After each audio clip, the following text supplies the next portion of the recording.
ಎಲ್ರಿಗೂ ನಮಸ್ಕಾರ. ಮೊದಲನೇದಾಗಿ ಒಂದು ಚಿಕ್ಕ ಕ್ಲಾರಿಫಿಕೇಶನ್ ಕೊಟ್ಬಿಡ್ತೀನಿ. ಇನ್ನೇನು ಸಿನಿಮಾ ಚೆನ್ನಾಗಾಯ್ತು ಅಂದ ತಕ್ಷಣ ಕನ್ನಡದಲ್ಲಿ ಹಾಕೊಂಡು ಫುಲ್ ಪೋಸ್ಟ್ ಕೊಟ್ಕೊಂಡು ಕೂತೇನೆ ಅಲ್ಲ. ನಾನು ಬೆಳಗ್ಗೆ 6 ಗಂಟೆ ತನಕ ಮಹಾನಟಿ ಶೂಟಿಂಗಲ್ಲಿದ್ದೆ. ನನಗೆ ಲೈಟ್ಸ್ ಅವಾಗಿಂದ ಬರ್ನ್ ಆಗ್ತಾ ಇತ್ತು. ಆದಷ್ಟು ಟ್ರೈ ಮಾಡಿದೆ, ಸ್ಟಾರ್ಟಿಂಗಲ್ಲಿ ಆಗಲಿಲ್ಲ, ಅದಕ್ಕೆ ಕ್ಲಾಸ್ ಹಾಕೊಂಡು ಕೂತಿದ್ದೀನಿ ಅಷ್ಟೇ. ಇಲ್ಲಾಂದ್ರೆ ಇಷ್ಟೆಲ್ಲ ಬಿಲ್ಡಪ್ ನನಗೆ ತಗೊಳ್ಳೋದು.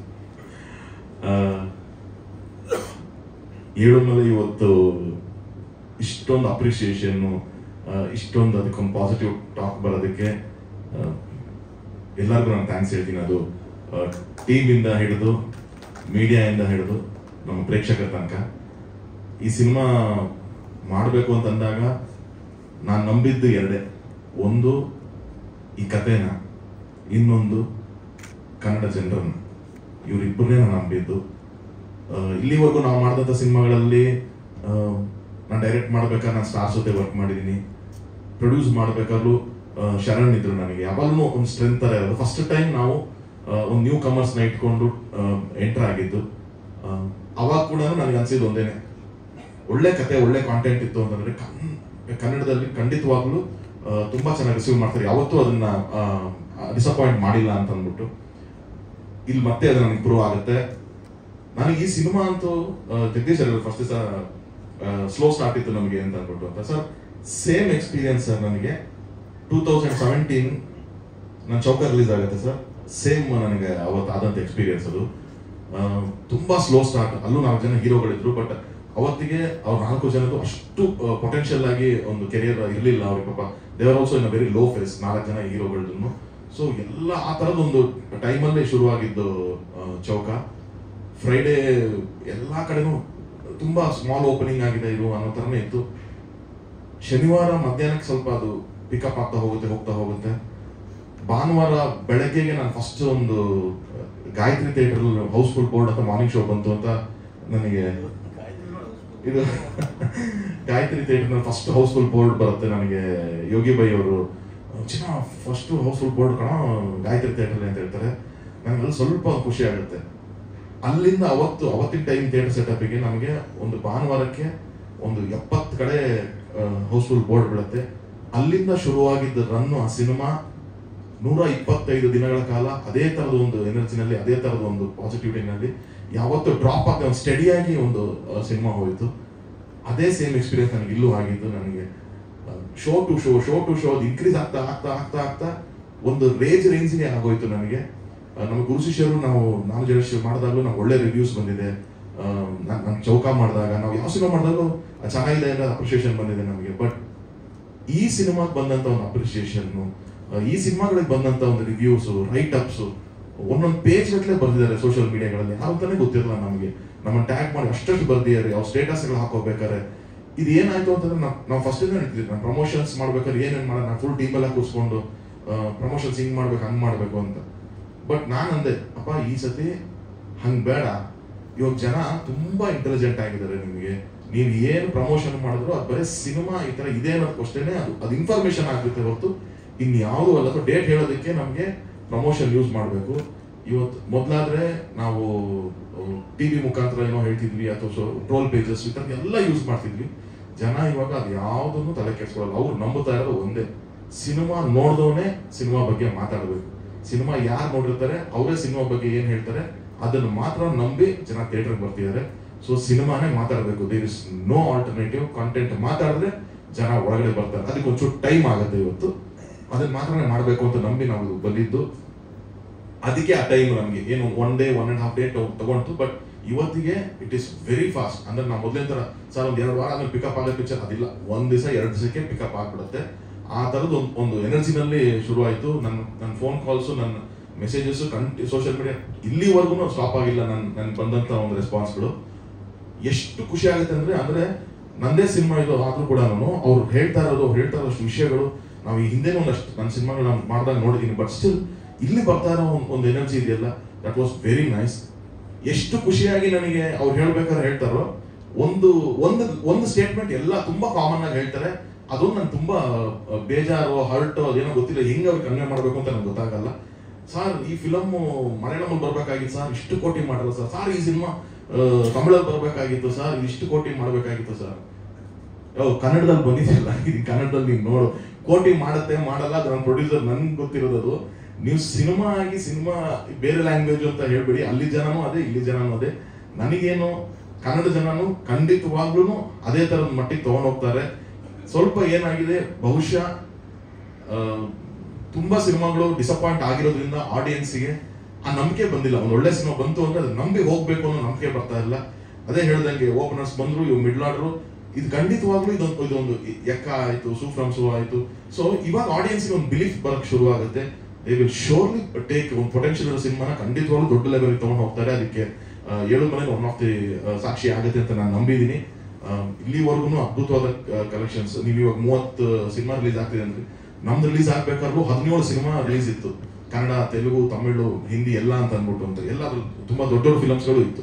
ಸೊ ಫ್ರೈಡೇ ತುಂಬಾ ಲಿಮಿಟೆಡ್ ಶೋಸ್ ತರ ಪ್ಲಾನ್ ಆಯ್ತು. ನಾನು ಜಗದೀಶ್ ಸರ್ ಕೇಳಿ, ಸರ್ ಹೆಂಗ್ ಸರ್ ಇದು ಅಂತ. ಅವರು ಸರ್ ಇಲ್ಲ ಸರ್, ನಾವೆಲ್ಲ ರಿಕ್ವೆಸ್ಟ್ ಮಾಡಿದ್ವಿ, ಬಟ್ ಎಲ್ಲರಿಗೂ ಶೋಸ್ ಕೊಡ್ಲೇಬೇಕಾಗುತ್ತೆ, ಯಾವ ಸಿನಿಮಾ ಬಂದ್ರೆ ಹಿಂಗಿರುತ್ತೆ ಸರ್. ಆಯ್ತು ಸರ್, ನಾನು ನಂಬಿ ಮಾಡೋಣ ಬನ್ನಿ ಅಂತ. ಶುಕ್ರವಾರ, ಶನಿವಾರ, ಭಾನುವಾರ, ನೀವು ನಂಬಲ್ಲ, ಸೋಮವಾರಕ್ಕೆ ಇನ್ನೂ ಶೋಸ್ ಇನ್ಕ್ರೀಸ್ ಆಗಿದೆ. ನಮ್ಗೆ ಎಲ್ಲ ಮಲ್ಟಿಪ್ಲೆಕ್ಸ್ ಗಳಲ್ಲಿ ಸೋಮವಾರ ಇನ್ಕ್ರೀಸ್ ಆಗಿದೆ. ಸೋಮವಾರ ನಮಗೆ ಸೋಲ್ಡ್ ಔಟ್ ಆಗ್ತಾ ಇದೆ, ಮಂಗಳವಾರ ಸೋಲ್ಡ್ ಔಟ್ ಆಗ್ತಾ ಇದೆ. ಸೊ ಒಂದು ಪೊಟೆನ್ಷಿಯಲ್ ಇದೆ ಅಂತ ಅಂದಾಗ ಅದನ್ನ ಉಳಿಸ್ಕೋತಾರೆ ಖಂಡಿತವಾಗಲಿಲ್ಲ. ನಾವು ತುಂಬಾ ಕ್ರಿಬ್ ಮಾಡಬಾರ್ದು. ನನಗೆ ಅದೊಂದೇ ಇರೋದು, ಯಾವತ್ತೂ ನಾವು ಕಂಪ್ಲೇಂಟ್ಸ್ ಮಾಡೋದು, ಕನ್ನಡ ಚಿತ್ರರಂಗದ ಬಗ್ಗೆ ಕಂಪ್ಲೇಂಟ್ಸು, ಸಿನಿಮಾಗಳ ಬಗ್ಗೆ ಕಂಪ್ಲೇಂಟ್ಸ್ ಅದು ಮಾಡ್ದೇನೆ ಪಾಸಿಟಿವ್ ಆಗಿ ಹೋದ್ರೆ ಎಲ್ಲ ಸಿನಿಮಾಗಳು ಚೆನ್ನಾಗಾಗುತ್ತೆ ಅನ್ನೋದು ಒಂದು ನಂಬಿದ್ದೀನಿ. ಅಂಡ್ ಅಗೇನ್ ಎಲ್ಲರೂ ಇದೊಂದು ವೇದಿಕೆ, ನನ್ನ ತಂಡ ಎಲ್ಲರೂ ಅವಾಗಿನ ಪಾಪ ಮಾತಾಡ್ಬೇಕಾದ್ರೆ ಥ್ಯಾಂಕ್ಸ್ ಹೇಳ್ತಾರೆ. ಬಿಕಾಸ್ ಇದು ಅಷ್ಟು ದಿನಗಳ ಒಂದು ಶ್ರಮ, ಅಷ್ಟು ದಿನಗಳಿಂದ ಒಳಗಡೆ ಇಟ್ಕೊಂಡಿರ್ತಾರೆ. ಅದು ಹಾಗಾಗಿ ಎಲ್ಲರಿಗೂ ಆ ಟೈಮ್ ಕೊಟ್ಟಿದ್ದೀವಿ. ನಾನು ತುಂಬಾ ಎಲ್ಲರಿಗೂ ಥ್ಯಾಂಕ್ಸ್ ಹೇಳುವಂತ ಇದ್ರಲ್ಲಿಲ್ಲ, ನಾನು ಬೇಗ ಮುಗಿಸ್ತೀನಿ. ಬಟ್ ಸ್ಟಿಲ್ ಪ್ರತಿ ಸತಿ ನಾವು ಪ್ರೆಸ್ ಮೀಟ್ ಏನೋ ಮಾಡಿದಾಗ ನಾನು ಎಲ್ಲ ಮೇಜರ್ ಟೆಕ್ನಿಷಿಯನ್ಸ್ಗಳಿಗೆಲ್ಲ ಥ್ಯಾಂಕ್ಸ್ ಹೇಳಿದ್ದೀನಿ. ಆದರೆ ಈ ಸಿನಿಮಾ, ಈ ಪ್ರೊಡಕ್ಷನ್, ನಾನು ಪ್ರೊಡ್ಯೂಸರೇ ಆಗಿದ್ರು ಕೂಡ ಇದು ಹೆಂಗೆ ಅಂತಂದ್ರೆ, ಈ ಪವರ್ ಬರುತ್ತೆ ಗೊತ್ತಾ ನಮಗೆ, ಟ್ರಾನ್ಸ್ಫಾರ್ಮರ್ ಅಂತ ಯಾವುದೋ ಒಂದು ಪವರ್ ಬರುತ್ತೆ, ಅದನ್ನ ನೀವು ಟಿವಿ ಕನೆಕ್ಟ್ ಮಾಡ್ತೀರಾ ಮನೆಗಳಲ್ಲಿ, ಅಥವಾ ಯಾವುದೋ ಒಂದು ಎಸಿಗೋ ಫ್ರಿಡ್ಜ್ಗೋ ಏನೋ ಕನೆಕ್ಟ್ ಮಾಡ್ತೀರಾ ಅಂದ್ರೆ ಅದ್ರ ಮಧ್ಯೆ ಒಂದು ಸ್ಟೆಬಲೈಸರ್ ಅಂತ ಇರುತ್ತೆ. ಅದ್ರದ್ದು ಏನ್ ಕೆಲಸ ಅಂತಂದ್ರೆ, ಅದಿಷ್ಟೇ ಪವರ್ ಬಂದ್ರು ಅದು ಇದು ಲೋಡ್ ತಗೊಂಡು ಇದಕ್ಕೆ ಎಷ್ಟು ಬೇಕು ಅಷ್ಟನ್ನ ಮಾತ್ರ ಕೊಟ್ಕೊಂಡು ಎಲ್ಲ ಲೋಡ್ ಅದು ತಗೊಂತಾ ಇರುತ್ತೆ. ಇಲ್ಲದಿ ಟಿವಿ ಚೆನ್ನಾಗಿ ಬರ್ಬೇಕು, ಫ್ರಿಡ್ಜ್ಗೆ ಏನ್ ಆಗ್ಬಾರ್ದು ಅಂತ ಮಾಡ್ತಾ ಇರುತ್ತೆ. ಆ ತರ ಈ ಸಿನಿಮಾಗೆ ನನ್ನ ಜೊತೆ ನಿಂತು ಕೆಲಸ ಮಾಡಿದಂತ ಇಬ್ರು ಹುಡುಗರು, ಒಂದು ರಾಮು, ಇನ್ನೊಂದು ಸೂರಜ್. ಅಂಡ್ ಅವ್ರಿಗೆ ಗೈಡ್ ಮಾಡಿದ್ದು ನಮ್ಮ ನರಸಿಂಹಣ್ಣ. ಯಾಕಂತಂದ್ರೆ ನಾನು ಪ್ರೊಡ್ಯೂಸರ್ ಆಗಿ ಸೆಟ್ಟಿಗೆ ನಾನು ಜಾಸ್ತಿ ಹೋಗ್ತಿರ್ಲಿಲ್ಲ. ನಾನು ಸೆಟ್ಟಿಗೆ ಹೋಗ್ತಿರೋದಕ್ಕೆ ಮೇನ್ ರೀಸನ್ ಏನು ಅಂತಂದ್ರೆ, ನಾನು ಒಬ್ಬ ಡೈರೆಕ್ಟರ್ ಆಗಿ ನಾನಲ್ಲಿ ಕುತ್ಕೊಂಡ್ರು, ನಾನು ಏನು ಕೆಲಸ ಬೇಡ, ಸುಮ್ಮನೆ ಕೂತಿದೆ ಅಂತಂದ್ರು ಇನ್ನೊಬ್ಬ ಡೈರೆಕ್ಟರ್ ಅದು ಎಫೆಕ್ಟ್ ಹೊರಗಡೆ, ಅಲ್ಲಿ ಸೆಟ್ ಅಲ್ಲ. ಪುನೀತ್ ಕೂಡ ಸರ್ ನೀವು ಬನ್ನಿ ಸರ್ ಜೊತೆಗಿರೋಣ ಅಂತಾನೆ ಹೇಳ್ತಾನೆ ಇರ್ಬೋದು, ಬಟ್ ಹೊರಗಡೆ ತರುಣು ಅಲ್ಲಿ ಸೆಟಲ್, ತರುಣೇ ಮಾಡ್ತಿರಂತೀರಿ ಎಲ್ಲರೂ ಅಂತ ಇಲ್ದೇ ಇರೋ ಟಾಕ್ಸ್ ಹೋಗುತ್ತೆ ಅಂತ ಒಂದು ಬೇಡ ಅನ್ನೋದು ಒಂದೇ ಉದ್ದೇಶಕ್ಕೋಸ್ಕರ ನಾನು ಸೆಟ್ಟಿಗೆ ತುಂಬಾ ಕಮ್ಮಿ ಹೋಗ್ತಿದ್ದೆ. ಬಟ್ ಅಷ್ಟು ಅಮೇಸಿಂಗ್ ಶೂಟ್ ಆಗ್ಬೇಕು ಅಂದ್ರೆ ಅಷ್ಟು ಚಾಲೆಂಜಸ್ ನಡುವೆ ಒಂದು ರೆಗ್ಯುಲರ್ ಲೊಕೇಶನ್ಸ್ ಇಲ್ದಂಗೆ ಇಷ್ಟೊಂದು ಒಂದು ಕ್ರ್ಯೂನ ಕಟ್ಕೊಂಡು ಒಂದು ಜರ್ನಿ ಆ ಇಬ್ರು ಹುಡುಗರು ಮಾಡಿದಾರೆ. ಅವ್ರಿಬ್ರು ಪಾಪ ಅವ್ರು ಮಾತಾಡಕ್ ಆಗ್ಲಿಲ್ಲ ಸ್ಟೇಜ್ ಮೇಲೆ ನಿಂತ್ಕೊಂಡು, ಯಾಕಂದ್ರೆ ಕೆಲಸ ಮಾತಾಡುತ್ತೆ ಅವ್ರಿಬ್ರದ್ದು. ಆ ತರದೊಂದು ಅದ್ಭುತವಾದ ಟೀಮ್ ನನಗೆ ಸಿಕ್ಕಿದೆ. ನರಸಿಂಹಣ್ಣನು ನಮ್ಮ ಮ್ಯಾನೇಜರ್. ಯಾಕಂದ್ರೆ ಈ ಸಿನಿಮಾ ಎಕ್ಸಿಕ್ಯೂಟ್ ಮಾಡಕ್ ಇವರೇ ಬೇಕಾಗಿದ್ದು. ಕ್ಯಾಮ್ರಾಮನ್, ಎಕ್ವಿಪ್ಮೆಂಟ್ಸ್ ಇನ್ನೊಂದಲ್ಲಿ ಸಿಕ್ಕರೆ ಮಾಡ್ತಾರೆ. ಕ್ಯಾಮ್ರಾಮನ್ ಎಕ್ವಿಪ್ಮೆಂಟ್ ಸಿಗ್ಬೇಕು ಅಂದ್ರೆ ಅವರೇ ಬೇಕಾಗತ್ತೆ ಇಲ್ಲಿ. ಓಕೆ, ಡೈರೆಕ್ಟರ್ ಪೇಪರ್ ಬರ್ತೀಯ, ನನಗೆ ಇದು ಬೇಕು, ನಾಳೆ ಇದು ಬೇಕು, ಇದು ಯಾಕೆ ಬರ್ತಾ ಇಲ್ಲ ಅಂತ ಡೈರೆಕ್ಟರ್ ಹೇಳ್ಬೋದು. ಬಟ್ ಇದನ್ನೆಲ್ಲ ಒದಗಿಸ್ಕೊಡ್ಬೇಕು ಅಂತಂದ್ರೆ ಅವರೇ ತುಂಬಾ ಇಂಪಾರ್ಟೆಂಟ್ ಆಗ್ತಾರೆ. ಸೊ ಈ cinema was very very very challenging. ಇದನ್ನ ತುಂಬಾ ಚೆನ್ನಾಗಿ ಪುಲ್ ಆಫ್ ಮಾಡಿದ್ದಾರೆ. So thank you Ramu, thank you Suraj ಅಣ್ಣ, ಥ್ಯಾಂಕ್ ಯು. ನೀವು ಮೊದಲನೇ ಸಿನಿಮಾ ಇಂದಲೂ ಇಲ್ಲಿವರೆಗೂ ನನ್ನ ಎಲ್ಲ ಸಿನಿಮಾಗೂ ಜೊತೆ ಟ್ರಾವೆಲ್ ಮಾಡ್ಕೊಂಡು ಬಂದಿದ್ದೀರಣ್ಣ. So thank you so much. And actors, ಈ ಸಿನಿಮಾದಲ್ಲಿ ತುಂಬಾ ಜನ ನ್ಯೂ ಕಮರ್ಸ್ ಇದ್ದಾರೆ. ಎಲ್ಲರೂ ತುಂಬಾ ಅದ್ಭುತವಾಗಿ ಮಾಡಿದ್ದಾರೆ. ಎಕ್ಸ್ಪೀರಿಯನ್ಸ್ ಅವ್ರ ಜೊತೆಗೆ ನ್ಯೂ ಕಮರ್ಸ್ ಎಕ್ಸ್ಪೀರಿಯನ್ಸ್. ನಾನು ಜಗಪತಿ ಬಾಬು ಸರ್ ಇಂದ ನಾನು ಥ್ಯಾಂಕ್ ಮಾಡಕ್ ಶುರು ಮಾಡಬೇಕು. ಅವ್ರು ತುಂಬಾ ಪ್ರೀತಿಯಿಂದ ಬಂದು ಕೆಲಸ ಮಾಡ್ಕೊಂಡ್ರು. ಕಿಶೋರ್ ಸರ್, ಭರ್ಣ ಸರ್, ಇವರೆಲ್ಲರೂ ತುಂಬಾ ಬಿಸಿ ಇದ್ರು. ಕತೆಗೋಸ್ಕರ ಏನ್ ನಂಬರ್ ಆಫ್ ಡೇಸ್ ಏನು, ಇದಕ್ಕೆ ಏನ್ ಪೇಮೆಂಟ್, ಅದು ಯಾವುದೂ ಮಾತಾಡದೆ ಸಿನಿಮಾನ ಬಂದು ಮಾಡ್ಕೊಟ್ರು. ಬಟ್ ಅದಕ್ಕಿಂತ ತುಂಬಾ ಎಕ್ಸೈಟೆಡ್ ಆಗಿ ಈ ಸಿನಿಮಾನ ಕೆಲಸ ಮಾಡ್ಕೊಟ್ಟಂತವ್ರು ಹಲವಾರು ಜನ. ಇದರಲ್ಲಿ ರಾಕೇಶ್ ಮಯ್ಯ ಅವ್ರು ಬಂದು ಅವ್ರು ಇರ್ಬೋದು, ಅಥವಾ ಇದೊಂದು ಗ್ಯಾಂಗ್ ತರ ಒಂದು ನಮ್ಮ ಆನಂದ ಇರ್ಬೋದು, ಗೌತಮ್ ಸರ್, ಸೋಮು, ಈ ತರದೆಲ್ಲ ಒಂದು ಇಡೀ ಟೀಮ್ ತಮಿಳ್ ಆಕ್ಟರ್ಸ್ ಒಂದಷ್ಟು ಜನ. ಯಾಕಂದ್ರೆ ಅಥೆಂಟಿಕ್ ತಮಿಳ್ ಬೇಕೇ ಬೇಕು ಇದರಲ್ಲಿ, ಇಲ್ಲಾಂದ್ರೆ ಕನ್ನಡ ಮಾತಾಡ್ಸೋದು ಈಸಿ ಆಗುತ್ತೆ. ಒಂದು ಓಪನಿಂಗ್ ಒಂದು ಕಾರ್ಡ್ ಹಾಕ್ಬಿಟ್ಟು ಈ ಪಾತ್ರಗಳೆಲ್ಲನೂ ನಮ್ಮ ಅನುಕೂಲಕ್ಕೋಸ್ಕರ ಕನ್ನಡ ಮಾತಾಡ್ತಾರೆ ಅಂತ ಹಾಕ್ಬೋದು. ಬಟ್ ಆ ಅಥೆಂಟಿಕೇಶನ್ ಮಿಸ್ ಆಗುತ್ತೆ. ಬೇಡ ಪುನಿ, ಎಷ್ಟಾಗುತ್ತೆ ಅಷ್ಟು ಮಿನಿಮಮ್ ಇಟ್ಕೊಳ್ಳೋಣ. ಆ ಬಾರ್ಡರ್ ಲೈನ್ ಡಿಫ್ರೆನ್ಸಿಯೇಷನ್ ಗೊತ್ತಾಗಬೇಕು ಅಂದ್ರೆ ಅದು ಹೇಳ್ಸಿದ್ರೆ ನಮ್ಮ ಜನ ಇವತ್ತೆಲ್ಲ ಅರ್ಥ ಮಾಡ್ಕೋತಾರೆ, ಕ್ಯಾಪ್ಷನ್ಸ್ ಇದೆಲ್ಲಾನು ಅಂತ ಅಂದ್ಬಿಟ್ಟು ನಾವು ಒಂದು ಡಿಸಿಷನ್ ತಗೊಂಡ್ವಿ. ಸೊ ಒಂದಷ್ಟು ಜನ ಅದ್ಭುತವಾದಂಥ ಕಲಾವಿದರು ತಮಿಳಿಂದ ಬಂದು ಮಾಡಿಕೊಟ್ರು. Thank you so much sir, thank you everyone. And ತುಂಬ ಬ್ಯೂಟಿಫುಲ್ ಆದಂಥ ಒಂದು cast and crew. And I should also thank ಇದರಲ್ಲಿ ರೆಗ್ಯುಲರ್ ಒಂದಷ್ಟು ಹಿಟ್ ಸಿನಿಮಾಸ್ ಎಲ್ಲದಕ್ಕೂ ಮಧು ದೈತಾಟ ಅವರು ಸಬ್ ಟೈಟಲ್ಸ್ ಮಾಡಿದ್ದಾರೆ. ಬಟ್ ಇದಕ್ಕೆ ತುಂಬ ಚಾಲೆಂಜಿಂಗ್ ಏನಿತ್ತು ಅಂತಂದರೆ ಕನ್ನಡದು ಇಂಗ್ಲೀಷು ಮಾಡಬೇಕು, ತಮಿಳ್ದು ಕನ್ನಡನೂ ಮಾಡಬೇಕು, ತೆಲುಗುದು ಕನ್ನಡ ಮಾಡಬೇಕು, ಮತ್ತು ಅದನ್ನ ಇಂಗ್ಲೀಷ್ ಮಾಡಬೇಕು. ಈ ಥರ ತುಂಬ ಕಾಂಪ್ಲಿಕೇಶನ್ ಇದ್ದಂಥದ್ದು ಒಂದು scenario. And thank you so much Madhu for doing. ನಮಗೆ ಸ್ವಲ್ಪ ಕನ್ಫ್ಯೂಷನ್ಸ್ ಇತ್ತು, ಅದು ಹೆಂಗೆ ಮಾಡಬೇಕು, ಕನ್ನಡ ಎಲ್ಲಿ ಬರುತ್ತೆ, ಇಂಗ್ಲೀಷ್ ಎಲ್ಲಿ ಪ್ಲೇಸ್ ಮಾಡ್ತೀವಿ ಅಂತ ಎಲ್ಲನೂ. ಸೊ ಆ ಥರದ್ದು ಒಂದು ಮಾಡಿಕೊಟ್ರು. ಆ್ಯಂಡ್ ಜಡೇಶ್, ಥ್ಯಾಂಕ್ ಯು, ನೀವು ಯು ಬೀನ್ ಸಪೋರ್ಟ್ ಫಸ್ಟಿಂದನು. ಜಗದೀಶ್ ಅವ್ರನ್ನ ಫೋರ್ಸ್ ಮಾಡಿ ಕರ್ಕೊಂಡ್ಬಂದಿದ್ದ ಅಂತಂದ್ರು. ಬಟ್ ಹೀಸ್ ಹ್ಯಾಪಿ ಅನ್ನೋದೊಂದು ಖುಷಿ ಇದೆ ನಮಗೆ ಅನ್ನೋದಿದೆ. ಬಿಕಾಸ್ ಅದೊಂದು ಪ್ರೀತಿ ಅವ್ರಿಗೆ ನಮ್ಮ ಬ್ಯಾನರ್ ಅವ್ರ ಬ್ಯಾನರ್ ಅಂತ ಫೀಲ್ ಮಾಡ್ತಾರೆ ಜಡೇಶ್. ಆ್ಯಂಡ್ ಇನ್ನು ನವರಸನ್, ಥ್ಯಾಂಕ್ ಯು. ಎಲ್ಲ ಇವೆಂಟ್ಸ್ಗೂ ಯು ಬೀನ್ ಸ್ಟ್ರೆಂತ್ ನಮಗೆ. PR ಹರೀಶ್ ಆಗಿರ್ಬೋದು, thank you Harish, thank you so much. And ಇಲ್ಲಿ ಮೇನ್ ಟೆಕ್ನಿಷಿಯನ್ಸ್ KM ಪ್ರಕಾಶ್. ಯಾಕಂದ್ರೆ ನೀವು ನೋಡ್ದಂಗೆ ಒಂದು ಏಳು ಟ್ರ್ಯಾಕ್ ಓಡ್ತಾ ಇತ್ತು ಸಿನಿಮಾದಲ್ಲಿ. ಆ 7 ಟ್ರ್ಯಾಕನ್ನು ಕನ್ಫ್ಯೂಸ್ ಆಗ್ದಂಗೆ ಕನ್ವಿನ್ಸ್ ಮಾಡಬೇಕು. ಸೊ ತುಂಬ ದೊಡ್ಡ ಚಾಲೆಂಜ್ ಪ್ರಕಾಶ್ ಅವ್ರ ಕೈಲಿತ್ತು. ಅದನ್ನು ತುಂಬ ಎಫಿಷಿಯೆಂಟ್ ಆಗಿ ನಾನು ಎಲ್ಲ ಸಿನಿಮಾ ಇವತ್ತಿನ ಹೇಳಿದ್ದೀನಿ. DOPಗಳು ಚೇಂಜ್ ಆಗಿರ್ಬೋದು, ಮ್ಯೂಸಿಕ್ ಡೈರೆಕ್ಟರ್ಗಳು ಚೇಂಜ್ ಆಗಿರ್ಬೋದು, ಆಕ್ಟರ್ಸ್ ಚೇಂಜ್ ಆಗಿರ್ಬೋದು, ಡೈರೆಕ್ಟರ್ ನಾನು ಆಗಿಲ್ಲದೆ ಇರ್ಬೋದು. ಚೇಂಜ್ ಆಗಿದ್ರೆ ಒಂದೇ ಒಂದು ಪರ್ಸನ್ ಅಂತಂದ್ರೆ ಅದು KM ಪ್ರಕಾಶ್, ಎಡಿಟರ್ ಎಲ್ಲ ಫಿಲಮ್ಗಳಿಂದ. ಸೊ ಹಾಗಾಗಿ thank you Prakash sir. And ಈ ಸಿನಿಮಾದ ಹೀರೋ ರಾಣಾ ಅಲ್ಲ, Advaith Gurumurthy. He's been the real hero for this film. ಯಾಕಂತಂದ್ರೆ ಆ ವಿಜುವಲ್ಸ್ ಇವತ್ತು ಎಲ್ಲರೂ ಮಾತಾಡ್ತಾರೆ, ಪ್ರತಿಯೊಬ್ಬರು ಅದ್ರ ಬಗ್ಗೆ ನೋಟ್ ಮಾಡ್ತಾರೆ, ಮೆನ್ಷನ್ ಮಾಡ್ತಾರೆ. ಅಂತಂದ್ರೆ ಈ ಸಿನಿಮಾ ನಮ್ಗೆ ಜಗದೀಶ್ ಅವ್ರ ಕೇಳಿದ್ರು, ಸರ್ ಫುಲ್ ನೈಟ್ ಅಂತ ಅಂತೀರಾ ಸರ್, ಕತ್ಲು ತೋರಿಸ್ಬಿಡ್ತೀರಾ ಸರ್, ನಮ್ಮ ಥಿಯೇಟರ್ಗಳಲ್ಲಿ ಕಾಣಿಸೋದೇ ಇಲ್ಲ ಸರ್ ಫಿಲಮ್ ಅಂತ ಅನ್ಸುತ್ತೆ ಹೇಳಿದ್ರು ನಾನು. ಸರ್ ಇಲ್ಲ ಸರ್, ತುಂಬಾ ಚೆನ್ನಾಗಿ ಅದನ್ನ ಹ್ಯಾಂಡಲ್ ಮಾಡ್ತಾರೆ ಅಂತ ನಂಬಿದ್ದು ಅದ್ವೈತ್ ಅವ್ರನ್ನ. So it is not about ನಾವೇನು ಒದಗಿಸ್ಕೊಡ್ತೀವಿ ಅಂತೆಲ್ಲ, ಒದಗಿಸಿ ಕೊಟ್ಟಿರುವಂತ ಎಕ್ವಿಪ್ಮೆಂಟ್ಸ್ಗಳನ್ನ ಎಷ್ಟು ಬಳಸ್ಕೊಂತಾರೆ, ಅದನ್ನ ಹೇಗೆ ಉಪಯೋಗಿಸ್ಕೋತಾರೆ ಅನ್ನೋದು ತುಂಬಾ ಇಂಪಾರ್ಟೆಂಟ್ ಆಗುತ್ತೆ. So thank you Advaith and your whole team for ಅಷ್ಟು ಎಫರ್ಟ್ ಹಾಕಿ ಮಾಡಿರೋದಕ್ಕೆ. ಆ್ಯಂಡ್ ಇನ್ನೊಂದು ವ್ಯಕ್ತಿ ನಾನು ಥ್ಯಾಂಕ್ ಮಾಡಲೇಬೇಕು ಈ ಟೈಮಲ್ಲಿ. Though Advaith is the DOP of the ಸಿನಿಮಾ. ನನ್ನ ಫ್ರೆಂಡ್ ಬಂದಿಲ್ಲ ಅವತ್ತಿಲ್ಲ, ಬಟ್ ಸುಧಾಕರ್ ಯಸರಾಜ್. ಓ ಬಂದಿದ್ಯಾನ? Okay, Sudhakar DOP. ಸಿನಿಮಾ ಸ್ಟಾರ್ಟಿಂಗ್ ಸ್ಕ್ರಿಪ್ಟ್ ಟೈಮಿಂದ ಜೊತೆ ಕೂತ್ಕೊಂಡು ಒಂದಷ್ಟೆಲ್ಲ ಇನ್ಪುಟ್ಸ್ ಕೊಟ್ಕೊಂಡು, ನಾವು ಅದ್ವೈತ್ ಬಂದಾಗ ಅದ್ವೈತ್ ಈ ಥರದೊಂದು ಸ್ಕೀಮು, ಈ ಥರದೊಂದು ಪ್ಯಾಟರ್ನ್ ಇದೆಲ್ಲ ಅಂತ, ಅದ್ವೈತ್ ತರುಣ್ ಫುಲ್ಲು ಎಕ್ಸ್ಪೀರಿಯನ್ಸ್, ಇಷ್ಟು ಸಿನಿಮಾ ಎಲ್ಲ ಮಾಡಿ ಹೇಳ್ತೀರಂತ. ಏನಿಲ್ಲ ಸರ್, ಎಲ್ಲ ಅವನಂತ ಮಾತಾಡಿದ್ದು ಡಿಸ್ಕಸ್ ಮಾಡಿ ಸುಧಾಕರ್ ಹೇಳಿದ್ದ ನಮಗೆ. ಸೊ ಆ ಥರ ಇತ್ತು. ಆ್ಯಂಡ್ ಅವ್ನು ಕೂಡ ಅದೊಂದು ಆಸ್ ಅ ಟೀಮ್ ಆಗಿ ಸಪೋರ್ಟ್ ಮಾಡ್ತಾನೆ. Sudhakar, thank you. ಆಲ್ಸೋ ಇನ್ನೊಂದು ಫ್ರೆಂಡ್, ನನ್ನ ಫ್ರೆಂಡ್ ಕಿರಣ್ ಜಿಮ್ಮಿ ಬಂದಿರಾ? ಇಲ್ಲ. ಸೊ ಅವರೊಂದು though is not part of any technical team, it's been a great support for me. ನನಗೆ ಫೋನ್ ಮಾಡಲ್ಲ, ನನ್ನ ಟೀಮ್ ಅವನ ಹತ್ರ ಫೋನ್ ಮಾಡಿಲ್ಲ, ಕೆಲಸಗಳು ಮಾಡಿಸ್ಕೊತಾರೆ ಆ ಥರದವರು. And coming to the main actors Rana and Priyanka. ಇವತ್ತು ಇಡೀ ಥಿಯೇಟ್ರು, ಜನ, ರಿವ್ಯೂ ಎಲ್ಲಾನು ಮಾತಾಡ್ತಿದ್ದಾರೆ.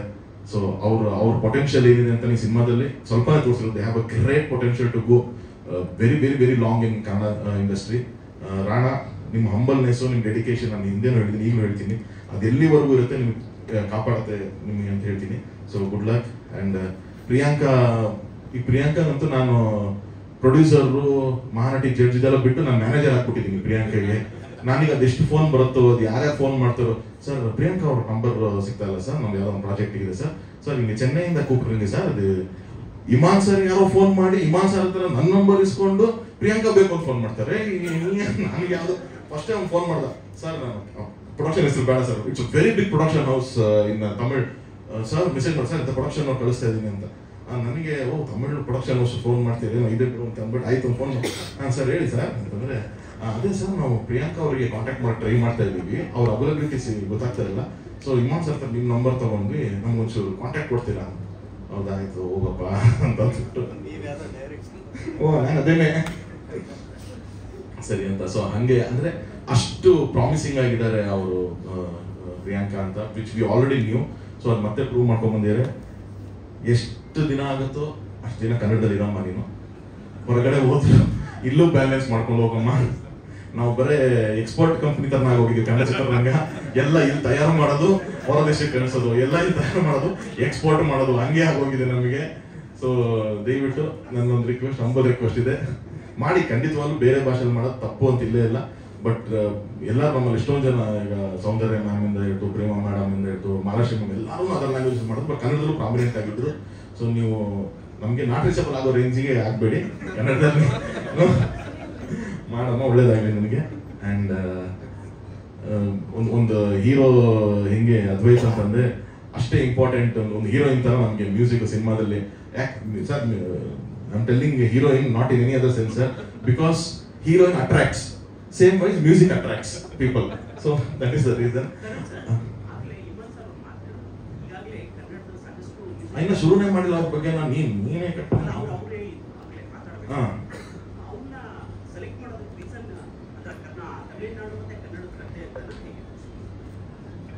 ಪಿಕ್ಚರ್ ನೋಡಿದ್ರಾ? ನೋಡಿದ್ರಾ? ನೋಡಿಲ್ವಾ? ಮತ್ತೆ ಪಿಕ್ಚರ್ ನೋಡಿ ಕ್ವಶನ್ ಕೇಳ್ಬೇಕು, ಯಾಕೆಂದ್ರೆ ಅವ್ರನ್ನ ಕ್ಯಾಸ್ಟ್ ಮಾಡಿದ್ರು ಅಂತಂದ್ರೆ ಇಟ್ ಈಸ್ ಹಂಗಂತಲ್ಲ. ಇವಾಗ ಟೆಕ್ನಿಷಿಯನ್ ಅಂತ ಬಂದ್ರೆ ಅದು ಇಲ್ಲಿದು ಅಲ್ಲಿದು ಟೆಕ್ನಿಷಿಯನ್ಸ್ ಅಂತ ನಾನು ಯಾವತ್ತೂ ಅದು ಬೈಫರ್ಕೇಟ್ ಮಾಡಲ್ಲ. Any good technicians from anywhere has to work for every film ಅಂತ ನಾನು ನಂಬ್ತೀನಿ. ಸೊ ಆ ನಿಟ್ಟಿನಲ್ಲಿ he is a legend in Tamil Nadu. ಅವ್ನು ನೋಡಿದ್ದೀನಿ, ನಾನು ಜೊತೆ ವರ್ಕ್ ಮಾಡಿದಾಗ ನನಗೂ ಗೊತ್ತಾಗಿದ್ದು. ನ್ಯಾಷನಲ್ ಅವಾರ್ಡ್ ವಿನ್ನರ್ ಇದ್ದಾರೆ ಅವರು. ರಜನಿ ಸರ್ ಫಿಲಮ್ ಇಂದ ಹಿಡಿದು, ಅಜಿತ್ ಸರ್ ಫಿಲಮ್ ಇಂದ ಹಿಡಿದು, ವಿಜಯ್ ಸರ್ ಫಿಲಮ್ ತನಕ ಎಲ್ಲ ಮ್ಯೂಸಿಕ್ಗಳು ಮಾಡಿದ್ದಾರೆ. ಹೊಸಬ್ರ ಫಿಲಮ್ ಅಲ್ಲೂ ಅಷ್ಟು ಅದ್ಭುತವಾದಂಥ ಮ್ಯೂಸಿಕ್ ಅವ್ರದ್ದು. ಅದು ಕುಮ್ಕಿ ಆಗಿರ್ಬೋದು ಅಥವಾ ಮೈನಾ ಆಗಿರ್ಬೋದು, ಈ ಥರದ್ದು ಎಷ್ಟು ಟ್ರೆಂಡ್ ಸೆಟ್ಟಿಂಗ್ ಮ್ಯೂಸಿಕ್ ಮಾಡಿದ್ದಾರೆ. ಸೊ ಪುನೀತ್ ಯಾವಾಗ ಸರ್ ಈ ಥರದ ಒಂದು ಸ್ಕ್ರಿಪ್ಟು, ಈ ಇಮಾನ್ ಸರ್ ತರದವ್ರದ್ದು ಒಂದು ಸಿನಿಮಾ ಅಥವಾ ಮ್ಯೂಸಿಕ್ ಇರಬೇಕು ಅಂತ ಹೇಳ್ತೀನಿ. ಪಾಪ ನಾನು ಯೂಶಲ್ ಆಗಿ ಅದು ಹೇಳಕ್ಕಾಗಲ್ಲ, ಅವ್ರ ಥರ ಹೇಳಿದ್ದೀನಿ. But I tell on camera also, ಎಷ್ಟೊಂದು ಸತಿ ನಾವೇ ಸಿನಿಮಾಗಳು ಮಾಡ್ಬೇಕಾದ್ರೆ, ಕನ್ನಡ ಸಿನಿಮಾ ಮಾಡ್ಬೇಕಾದ್ರೆ ಇವ್ರು ರೆಫರೆನ್ಸ್ ಇಟ್ಕೊಂಡೆ ಮ್ಯೂಸಿಕ್ಗಳು ಮಾಡಿದ್ದೀವಿ ನಾವು. ಇಮಾನ್ ಸರ್ ರೆಫರೆನ್ಸ್ ಇಟ್ಕೊಂಡು, ನೋಡಿ ಈ ಥರದೊಂದು ಮ್ಯೂಸಿಕ್ ಬೇಕು, ಈ ಥರದೊಂದು ಬೇಕು, ಈ ಸೀನ್ ಒಂದು ರೀರೆಕಾರ್ಡಿಂಗ್ ಹಾಕ್ಬಿಟ್ಟು ಈ ಥರದ್ದು ಮ್ಯೂಸಿಕ್ ಬೇಕು ಅಂತ ಮಾಡಿದ್ದೀವಿ. ಸೊ ಹಂಗಿದ್ದಾಗ ಸರಿ ರೆಫರೆನ್ಸ್ ಹಾಕಿ ಅವ್ರನ್ನೇ ಕೇಳಿ ನೋಡೋಣ, ಒಪ್ಕೊಂಡ್ರೆ ಸಂತೋಷ, ಇಲ್ಲಾಂದ್ರೆ ನೋಡೋಣ ಅಂತ ಅಂದಿದ್ದು. But he was kind enough, ಅವರು ಸಿನಿಮಾ ಒಪ್ಕೊಂಡ್ರು, ಕತೆ ಕೇಳ್ಬಿಟ್ಟು ಮಾಡ್ತೀವಿ ಅಂತಂದ್ರು. ಅವ್ರು ಇದ್ದು ಒಂದೇ ಒಂದು ಟೈಮ್ ಲೈನ್, ಈ ಟೈಮ್ ಲೈನ್ ಆದ್ರೆ ನಾನು ಅವೈಲೇಬಲ್ ಇರ್ತೀನಿ, ಇಲ್ಲಾಂದ್ರೆ ಇಲ್ಲ ಅಂತ ಇತ್ತು. ನಾವು ಆ ಟೈಮ್ ಲೈನ್ ನಾವು ಸೆಟ್ ಮಾಡ್ಕೊಂಡು ಅವ್ರನ್ನ ಅಪ್ರೋಚ್ ಮಾಡಿದ್ವಿ. ಇವತ್ತು ಸಿನಿಮಾ ಥಿಯೇಟರ್ನಲ್ಲಿ ನೋಡಿದಾಗ ಅಫ್ಕೋರ್ಸ್ ಮ್ಯೂಸಿಕ್ ಸಾಂಗ್ಸು ಅದು ಇನ್ವಿಟೇಷನ್ ಇರುತ್ತೆ. ಬಟ್ ಥಿಯೇಟರ್ನಲ್ಲಿ ಇಡೀ ಸಿನಿಮಾನ ಹಿಡಿದು ಕೂಸಿದ್ದು ರೀ ರೆಕಾರ್ಡಿಂಗ್ ಅಂತ ಹೇಳ್ತಾರೆ. ಎಷ್ಟು ಜನ ಅದಕ್ಕೆ ಅಪ್ರಿಷಿಯೇಟ್ ಮಾಡ್ತಾರೆ ರೀ ರೆಕಾರ್ಡಿಂಗ್. ಆ ರೀ ರೆಕಾರ್ಡಿಂಗ್ ಆಗಿರ್ಬೋದು, ಆ್ಯಂಡ್ ಉದಯ್ ಸರ್ ಅವರ ಒಂದು SFX ಮಿಕ್ಸಿಂಗ್ ಆಗಿರ್ಬೋದು. ಈ ಸಿನಿಮಾಗಳಿಗೆ ತುಂಬಾ ಇಂಪಾರ್ಟೆಂಟ್ ಆಗುತ್ತೆ SFX ಸೌಂಡ್ ಎಫೆಕ್ಟ್ಸ್. ಅಷ್ಟು ಚೆನ್ನಾಗಿ ಬ್ಲೆಂಡ್ ಮಾಡಿದ್ರು. ಎಲ್ಲೂ ಜನಕ್ಕೆ, ನನ್ಗೆ ಎಲ್ಲರೂ ಕಾಮನ್ ಆಗಿ ಏನ್ ಹೇಳ್ತಾರೆ ಅಂತಂದ್ರೆ, ಸರ್ ನಾವು ಒಳಗಡೆ ಇದ್ವಿ, ನಾವು ಟ್ರಾವೆಲ್ ಮಾಡ್ತೀವಿ, ನಮ್ಮ ಮುಂದೆ ನಡೀತಾ ಇದೆ ಕತೆ ಅಂತ ಅನಿಸುತ್ತೆ ಅಂದ್ರೆ ಅದಕ್ಕೆ ಅವರ ಒಂದು ಕಾಂಟ್ರಿಬ್ಯೂಷನ್ ತುಂಬಾ ಸ್ಟ್ರಾಂಗ್ ಆಗಿ ಇತ್ತು. ಸೊ ಹಾಗಾಗಿ sir thank you sir, again thank you so much. And director Puneeth ಏನೊಂದು ಇಂಟ್ರೆಸ್ಟ್ ಇಟ್ಕೊಂಡು ನಂತರ ಕಾಟೇರದಲ್ಲಿ ಎಂಟರ್ ಆದ್ರು, ಅಲ್ಲಿಂದ ನಾನು ಅವ್ರು ಹಂಗೇನೆ ಆ ಸಿನಿಮಾ ಮೇಲೆ ಅಷ್ಟೇ ಪ್ಯಾಷನ್, ಅಷ್ಟೇ ಇಂಟ್ರೆಸ್ಟ್, ಅಷ್ಟೇ ಡೆಡಿಕೇಟೆಡ್ ಆಗಿದ್ದಾರೆ. ಇವತ್ತಿನವರೆಗೂ ಆ ಸಿನಿಮಾಗೋಸ್ಕರ ಹೋರಾಟ ನಡ್ತಾನೆ ಇದೆ. ಓಕೆ ನಾನು ಹಿಟ್ ಆಗೋದು ಪಿಕ್ಚರ್, ನನ್ನ ಹಿಟ್ ಡೈರೆಕ್ಟರ್ ಆಗೋದು ಇವಾಗ ಅನ್ನೋ ರಿಲ್ಯಾಕ್ಸೇಷನ್ ಇಲ್ದಂಗೆ ಇಲ್ಲಿವರೆಗೂ ಇದ್ದಾರೆ. ಎಲ್ಲಿವರೆಗೂ ಅದಿರುತ್ತೆ ಪುನಿ, ಅಲ್ಲಿವರೆಗೂ ಕಾಪಾಡುತ್ತೆ ನಿಮ್ಗೆ ಅದು. ಸೊ ಒಂದು ಅದ್ಭುತವಾದ ಪ್ರತಿಭೆ. ಏನಂತಂದ್ರೆ ಇಲ್ಲೆಲ್ಲ ಹೇಳ್ತಾರೆ ನಮ್ಗೆ ತರುಣ್ ಸರ್ ಗೈಡ್ ಮಾಡೋದು. ನಾನು ನಂಬೋದೇನು ಸರ್, ಸಿನಿಮಾ ಒಬ್ಬರಿಂದ ಆಗೋದೇ ಇಲ್ಲ. ನನಗೂ ಯಾರೊಬ್ರು ಗೈಡ್ ಮಾಡೋದು ಸಂತೋಷ. ನಾನು ಯಾವ್ದೊಂದು ಸಿನಿಮಾ ಮಾಡ್ತೀನಿ ಅಂದ್ರೆ ಜಡೇಶ್ನ ಕೂರ್ಸ್ಕೊಂಡು ಡಿಸ್ಕಷನ್ ಮಾಡ್ತೀನಿ, ಜಡೇಶ್ ಹೆಂಗ್ ಮಾಡ್ಬೋದು. ಅಥವಾ KM ಪ್ರಕಾಶ್ ಕೇಳಿ ನೀವು, ಇಲ್ಲಿವರೆಗೂ ನಾವು ಮಾಡಿದಂತ ಎಲ್ಲಾ ಸಿನಿಮಾನು ನಾನು ಬಿಫೋರ್ ರಿಲೀಸು ಮಿನಿಮಮ್ 30-40 ಜನಕ್ಕೆ ತೋರಿಸಿರ್ತೀನಿ ನಾನು ಪಿಕ್ಚರ್. ನನ್ಗೆ ಏನು ಅದ್ರ ಬೇಜಾರಿಲ್ಲ. ಅದ್ರಲ್ಲಿ ನನ್ನ ಫ್ರೆಂಡ್ಸ್ ಡೈರೆಕ್ಟರ್ಗಳು ಇರ್ತಾರೆ, ಎಷ್ಟೊಂದು ಜನ ದೊಡ್ಡ ಡೈರೆಕ್ಟರ್ಗಳು ಇರ್ತಾರೆ, ಟೆಕ್ನಿಷಿಯನ್ಸ್, ಅವ್ರು ಸಿನಿಮಾ ಕೆಲಸನೇ ಮಾಡಿಲ್ಲ, ಅವ್ರನ್ನೆಲ್ಲ ಕರೆದು ಸಿನಿಮಾ ತೋರಿಸಿ ಯಾರೋ ಒಬ್ರು ಇದೇನೋ ಡೌಟ್ ಇದೆ ಅಂತಂದ್ರೂ ಕೂಡ ನಾವು ಡಿಸ್ಕಷನ್ ಮಾಡ್ತೀವಿ, ಅದು ಹೆಂಗ್ ಮತ್ತೆ ರೆಡಿ ಮಾಡ್ಬೋದಾ ಅಂತ ಮಾಡ್ತೀವಿ. ಆ ಥರದ್ದು ಒಂದು ನಾನು ಅನ್ಕೊಂಡ್ಬಂದಿನಿ. It is about the team work. ಎಲ್ಲರೂ ಒಬ್ರಿಗೊಬ್ರಿಗೂ ಸಪೋರ್ಟ್ ಮಾಡ್ಬೇಕು. ಇಬ್ಬಿಬ್ರು 3 ಹಿಂದಿಲಿ ಬೇರೆ ಕಡೆ ಎಲ್ಲ ಕಡೆನೂ ದೇರ್ ಆರ್ 3 ಪ್ರೊಡಕ್ಷನ್ ಹೌಸಸ್. ಇಬ್ಬಿಬ್ರು 3 ಜನ ಡೈರೆಕ್ಟರ್ಗಳು ಸೇರ್ಕೊಂಡು ಸಿನಿಮಾ ಮಾಡ್ತಾರೆ. ಯಾರೋ ಒಂದು ಡೈರೆಕ್ಟರ್ ಇನ್ನೊಬ್ಬ ಡೈರೆಕ್ಟರ್ ಪ್ರೆಸೆಂಟ್ ಮಾಡ್ತಾರೆ. ಹಂಗೆಲ್ಲ ಆಗೋದ್ರಿಂದ ಮಲ್ಟಿಪಲ್ ಬ್ರೈನ್ಸ್ ವರ್ಕ್ ಆಗುತ್ತೆ. ಈಗ ಹಿಂದೆನೂ ಆಗಿರ್ಲಿ, ನಮ್ಗೆ ಯಾವುದೋ ಒಂದು ಕಾದಂಬರಿ ತಗೊಂಡು ನಾವು ಪಿಕ್ಚರ್ ಮಾಡ್ತಿದ್ರು ಅವಾಗೆಲ್ಲ ಅಂತಂದ್ರೆ, ಒಂದು ಕಾದಂಬರಿ ತಗೊಂತಾರೆ, ಅಲ್ಲಿಂದ ಅದು ಚಿಗುದೇ ಶಂಕರ್ ಸರ್ ಕೈಗೆ ಹೋಗುತ್ತೆ, ಅವ್ರು ಅದನ್ನ ತಗೊಂಡು ಅದನ್ನ ಚಿತ್ರಕಥೆ ರೆಡಿ ಮಾಡ್ತಾರೆ, ಅಲ್ಲಿಂದ ಪುಟ್ಟಣ್ಣ ಅವ್ರ ಕೈಗೆ ಬರುತ್ತೆ, ಅವ್ರ ಸಿನಿಮಾನ ಮಾಡ್ತಾರೆ. ಬರ್ದೋರ್ದು ಅಲ್ಲಿ ಸ್ಕ್ರೀನ್ ರೈಟರ್ದು ಇವ್ರದ್ದು 3 ಬ್ರೈನ್ ವರ್ಕ್ ಆಗಿದ್ದಕ್ಕೆ ಒಂದು ನಾಗರಾವ್ ಥರದ್ದು ಒಂದು ಅದ್ಭುತವಾದ ಒಂದು ಸಿನಿಮಾ ಸಿಗುತ್ತೆ ನಮಗೆ. ಅಂದ್ರೆ ಎಲ್ಲಾನು ಎಫರ್ಟ್ಸ್ ಹಂಗಾಗಬೇಕು. ಕನ್ನಡ ಚಿತ್ರರಂಗದಲ್ಲೂ ಅಷ್ಟೇ. ನಾನೊಂದು ಡೈರೆಕ್ಟರ್, ಏನು ಜಡೇಶ್ ಪಿಕ್ಚರ್ ನಾನೇ ಇದು ಮಾಡಬೇಕು, ಇವ್ರು ಹಂಗೆ ಖಂಡಿತ ಇಲ್ದಂಗೆ ಇವ್ರ ಪಿಕ್ಚರ್ ಅವ್ರು ಕೂತ್ಕೊಂಡು ವರ್ಕ್ ಮಾಡ್ಬೋದು. ಇಟ್ ಹ್ಯಾಸ್ ಟು ಬಿ ಒಂದು ಟೀಮ್ ಲೈಕ್ ದಟ್. ಯಾರು ಕ್ರೆಡಿಟ್ಸು ತಗೊಳಕ್ಕಾಗಲ್ಲ. ನೀವೆಲ್ಲ ಊಟ ಮಾಡಿದ್ರು ಮಿಗುವಷ್ಟು ನಮ್ಮ ಕನ್ನಡ ಚಿತ್ರರಂಗದಲ್ಲಿ ಇನ್ನೂ ಇದೆ. ಸೊ ಖಂಡಿತವಾಗ್ಲೂ ಹಾಗೆ ವರ್ಕ್ ಮಾಡಿದ್ರೆ ತುಂಬಾ ಚೆನ್ನಾಗಿ ಸಿನಿಮಾಗಳಾಗುತ್ತೆ ಅಂತ ನಂಬಿರುವಂಥದ್ದು. ಹಾಗಾಗಿ ನಾನು ಧೈರ್ಯವಾಗಿ ಯಾರೇ ಬಂದ್ರು ಪಾಪ ಅದೇನು ವರ್ಕ್ ಮಾಡೋ ಜೊತೆಗೆ ನನ್ನ ಕಾಂಟ್ರಿಬ್ಯೂಷನ್ ಇದೆ ನಾನು ಕೊಡ್ತೀನಿ ಅಂತ ಹೇಳ್ತೀನಿ. ಸೊ ಹಾಗಾಗಿ ಪುನೀತ್ಗೆ ಥ್ಯಾಂಕ್ ಯು. ನಮ್ಮ ಬ್ಯಾನರ್ಗೆ ಈ ಥರದ ಒಂದು ಸಿನಿಮಾ ಮಾಡ್ಕೊಟ್ಟಿದ್ಗೆ thank you Puneeth. And finally ನಮ್ಮ ಅಟ್ಲಾಂಟಾ ನಾಗೇಂದ್ರ ಸರ್, ಈ ಸಿನಿಮಾ ನಾನು ಓಕೆ ಆಗಿ ನನ್ನ ಕತೆ ಓಕೆ ಆಗಿ ನಾನು ಎಲ್ಲ ಸಿನಿಮಾಗೂ ಅವ್ರಿಗೆ ಹೇಳಿಸ್ತೀನಿ ಸರ್. ಯಾಕಂದ್ರೆ ನಾನು ಡೈರೆಕ್ಟರ್ ಆಗೋದಕ್ಕೆ ಅಥವಾ ಇವತ್ತು ಬಂದು ಪ್ರೊಡ್ಯೂಸರ್ ಆಗೋದಕ್ಕೆ ಆ ವ್ಯಕ್ತಿ ತುಂಬಾ ಕಾರಣ. ಅಟ್ಲಾಂಟಾ ನಾಗೇಂದ್ರ ಅವರು ಫಸ್ಟ್ ರ್ಯಾಂಬೋಗೆ ಅವ್ರು ನನ್ನನ್ನು ನಂಬಿ ಅವ ಹೊರಡೆ ಕರ್ಕೊಂಡಿದ್ದು. ಅಲ್ಲಿಂದ ಒಂದು ಜರ್ನಿ ನಾವು ಹಾಗೆ ಬಂದಿದೆ. ಸೊ ಇವತ್ತಿಗೂ ಅಷ್ಟೇ ಪ್ಯಾಷನೇಟ್ ಆಗಿದ್ದಾರೆ. ಇವತ್ತು ಅವ್ರು ಇಲ್ಲಿ ವೇದಿಕೆ ಮೇಲಿಲ್ಲ, ಒಂದೇ ಕಾರಣ ಅವರು ಚೆನ್ನೈನಲ್ಲಿದ್ದಾರೆ. ಇದನ್ನು ಆಕ್ಚುಲಿ ನಾಳೆ ಅಫಿಷಿಯಲ್ ಅನೌನ್ಸ್ಮೆಂಟ್ ಮಾಡಬೇಕು. ಇವತ್ತು ಅಗ್ರಿಮೆಂಟ್ ಸೈನಿಂಗ್ ಆಗ್ತಾ ಇದೆ ಅಲ್ಲಿ. ಬಟ್ ಸ್ಟಿಲ್ ಇದೊಂದು ಅವಕಾಶ ಇರೋದಕ್ಕೆ ಅದೊಂದು ಹೇಳ್ತೀವಿ. ತಮಿಳ್ 7 ಮಲೆನ ವೆಟ್ರಿಮಾರನ್ ಅವ್ರು ಪ್ರೆಸೆಂಟ್ ಮಾಡ್ತಾ ಇದ್ದಾರೆ. ಸೊ ವೆಟ್ರಿಮಾರನ್ ಸರ್ ಅವ್ರ ಪ್ರೊಡಕ್ಷನ್ ಇಂದ ಅದು ಪ್ರೆಸೆಂಟ್ ನಾವು ನಾಳೆ ಅಗ್ರಿಮೆಂಟ್ ಸೈನಿಂಗ್ ಹೋಗಿದ್ದಾರೆ ಅವರು. ಸೊ ನಾಳೆಗೆ ಅದು ಅಫಿಷಿಯಲ್ ಅನೌನ್ಸ್ಮೆಂಟ್ ನಾವು ಮಾಡ್ತೀವಿ. ಅವ್ರದ್ದು ನೆಕ್ಸ್ಟ್ ವೀಕಿಗೆ ರಿಲೀಸ್ ಪ್ಲಾನ್ ಅಲ್ಲಿ ನಡೀತಾ ಇದೆ. ಸೊ ಹಾಗಾಗಿ thank you Nagendra sir. And also ಈ ಸಿನಿಮಾಗೆ ತುಂಬ ಅಗ್ರೆಸಿವ್ ಆಗಿ ಪಾಸಿಟಿವ್ ಆಗಿ ಡಿಸ್ಟ್ರಿಬ್ಯೂಷನ್ ಮಾಡಿಕೊಟ್ಟಿರೋದು sir, thank you so much. ಇವರೊಬ್ಬರು ನಂಗೆ ತುಂಬ ಸಪೋರ್ಟ್ ಮಾಡಿದ್ದು. ಆ್ಯಂಡ್ ಆನಂದ್ ಆಡಿಯೋ ಫಸ್ಟಿಂದಾನು ಅಷ್ಟೇ, ನಾನು ಯೋಚನೆ ಮಾಡಲ್ಲ. ಆನಂದ್ ಆಡಿಯೋ ನಾನು ಸಿನಿಮಾ ಮಾಡ್ತೀನಿ ಅಂದರೆ ಫಸ್ಟ್ ಆನಂದ್ ಆಡಿಯೋ ಲೋಗೋ ಹಾಕ್ಬಿಟ್ಟೆ ಶುರು ಮಾಡ್ತೀನಿ ನಾನು. ಯಾಕೆಂತಂದ್ರೆ ಅದೇ ನಾವು ಫಸ್ಟ್ ಸಿನಿಮಾ ಇಂದ ಅವ್ರನ್ನ ನಮ್ಗೆ ಸಪೋರ್ಟ್ ಮಾಡಿ ನಮ್ಮನ್ನ ತಗೊಂಡ್ಬಂದಿದ್ದವರೆಲ್ಲರೂ. ಸೊ ಅದೇ ಟೀಮ್ ಇರಬೇಕು ಅಂತ ನಂಬಿರುವಂಥ ನಾನು. ಹಾಗಾಗಿ Shyam sir thank you so much. And once again ಇಷ್ಟಕ್ಕೂ ಈ ಸಿನಿಮಾಗೆ ತುಂಬ ಅತಿಯಾದ ಪ್ರೀತಿ ತೋರಿಸಿದ್ದು ಮೀಡಿಯಾದವರು ಎಲ್ಲ ಕಡೆನೂ. ನನಗೆ ಸ್ಟಾರ್ಸ್ಗಳ ಬಗ್ಗೆ ಒಂದು ಚಿಕ್ಕ ಕಂಪ್ಲೇಂಟ್ ಇದೆ. ಸ್ಟಾರ್ಸ್ ಅಂದರೆ ನಮ್ಮ ಸ್ಟಾರ್ಸ್ ಅಲ್ಲ, ಈ review stars. So 4 stars 5 stars ಏನು ಬರುತ್ತೆ ಅದ್ರ ಬಗ್ಗೆ ಕಂಪ್ಲೇಂಟ್ ಎಲ್ಲ ಒಂದು ಚಿಕ್ಕ ಡಿಸ್ಕಷನ್ ಇದೆ. ಇನ್ಯಾವುದೋ ಒಂದು ಸ್ಟೇಜಲ್ಲಿ ಅದ್ರ ಬಗ್ಗೆ ಖಂಡಿತವಾಗಿ ಮಾತಾಡ್ತೀನಿ ನಾನು. ಬಟ್ ಅಷ್ಟು ಪ್ರೀತಿಯಿಂದ 4 ಸ್ಟಾರ್ಸ್ ಎಲ್ಲ ಕೊಟ್ಟು ಅಪ್ರಿಷಿಯೇಟ್ ಮಾಡೋದಕ್ಕೆ ಎಲ್ಲ ಮೀಡಿಯಾ ಆ್ಯಂಡ್ ಪ್ರೆಸ್ ಅವರಿಗೆ thank you so much. Thank you for hosting. Thank you so much. Telugu ಕೂಡ ತುಂಬ ದೊಡ್ಡ ಪ್ರೊಡಕ್ಷನ್ ಹೌಸ್ ಮಾತುಕತೆ ಆಗಿದೆ. ಅದೇ ನಾನು ಏನಾದ್ರೆ ಸೈನಿಂಗ್ ಆಗೋ ತನಕ ನಾನು ಅನೌನ್ಸ್ ಮಾಡಬಾರ್ದು ಅಂತ ಇದ್ದಿದ್ದು ಅಷ್ಟೇ. ಸೊ ಇವತ್ತು ಚೆನ್ನೈಲಿ ಇದೆ ನಾಗೇಂದ್ರ ಸರ್, ನಾಳೆ is going to Hyderabad. So ಅಲ್ಲಿದ್ದು ಸೈನಿಂಗ್ ಆದ ತಕ್ಷಣ ಅದ್ರದ್ದು ಅನೌನ್ಸ್ಮೆಂಟ್ ಮಾಡ್ತೀನಿ. That's also very big production house. ಏನಾಯ್ತು, ಎರಡು ಕಡೆನೂ 5th ತುಂಬಾ ದೊಡ್ಡ ಫಿಲಮ್ಸ್ಗಳಿತ್ತು ಅವ್ರಿಗೆ. ಮದ್ರಾಸಿ ಅಂತ ಒಂದು ಸಿನಿಮಾ ಇತ್ತು. ಆ್ಯಂಡ್ ವೆಟ್ರಿಮಾರನ್ ಸರ್ದು ಹಿಂದೆನೇ ಆಗೋಗಿತ್ತು ನಮಗೆ. ಅವ್ರು ಅವರೇ ಓಕೆ ಮಾಡಿದ್ರು, ಅವರೇ ಅನೌನ್ಸ್ಮೆಂಟ್ ಮಾಡ್ಬೋದಾಗಿತ್ತು. ಬಟ್ ಅವ್ರದ್ದೇ ಬ್ಯಾಡ್ ಗರ್ಲ್ ಅಂತ ಒಂದು ಸಿನಿಮಾ ಅವರು ಪ್ರೊಡ್ಯೂಸ್ ಮಾಡಿದ ಸಿನಿಮಾ 5th ರಿಲೀಸ್ ಇತ್ತು. ಸೊ ಹಾಗಾಗಿ ಅವ್ರು 2 ವೀಕ್ಸ್ ಟೈಮ್ ಬೇಕು ನಿಮಗೆ ಅಂತ ಕೇಳಿದ್ರು. ಓಕೆ ಅಂತಂದಿದ್ವಿ. ಅವರು ಅದು ರಿಲೀಸ್ ಎಲ್ಲ ಮುಗಿಸ್ಕೊಂಡ್ರು. ಇವತ್ತು ನಾಗೇಂದ್ರ ಸರ್ ಅಲ್ಲಿ ಹೋಗಿದ್ದಾರೆ for signing and everything. So ಮುಗಿಸ್ಕೊಂಡು Hyderabad is another very big production house. ಅವ್ರದ್ದು ಆದ ತಕ್ಷಣ ಅವ್ರದ್ದು ಅನೌನ್ಸ್ಮೆಂಟ್ ಮಾಡ್ತೀವಿ. ಕ್ರಾಸ್ ಬಾರ್ಡರ್ ರೊಮ್ಯಾನ್ಸ್ ಅಲ್ವಾ ಇದು? ಸೊ ತಮಿಳಲ್ಲಿ ಡಬ್ ಆಗಿ ರಿಲೀಸ್ ಆಗ್ತಾ ಇದೆ ಇದು? ಹೌದು. ಅಂದ್ರೆ ನಾವು 3 ಲ್ಯಾಂಗ್ವೇಜು ಸೈಮಲ್ಟೇನಿಯಸ್ ರೆಡಿ ಮಾಡ್ಬಿಟ್ಟಿದ್ವಿ ಫಿಲಮ್ ಟೋಟಲಿ. ನಮಗೆ ಕನ್ನಡ, ತೆಲುಗು ಅಂಡ್ ತಮಿಳ್. ಅಂಡ್ ಕನ್ನಡ ತಮಿಳ್ ನೋಡ್ದಂಗೆ ತಮಿಳ್ದೆಲ್ಲ ಆಲ್ಮೋಸ್ಟ್ ಏನ್ ಡೈಲಾಗ್ಸ್ ಇದೆ ಇಲ್ಲಿ ಅದೇ ಅಥೆಂಟಿಕ್ ಹಂಗೆ ಇಟ್ಕೊಂಡಿದ್ವಿ ನಾವು. ಕನ್ನಡದ ಮಾತ್ರ ಡಬ್ ಆಗಿರುತ್ತೆ ನಿಮಗೆ. ಸೊ ಇಟ್ ಇಸ್ ತುಂಬಾ ಡಬ್ಬಿಂಗ್ ಫಿಲಮ್ ತರನು ಅನ್ಸಲ್ಲ ಅದು ನಿಮಗೆ. ಅಲ್ಲಿ ಹೋದಾಗ ಸ್ವಲ್ಪ ಆಲ್ಮೋಸ್ಟ್ ಸ್ಟ್ರೈಟ್ ಫಿಲಮ್ ತರ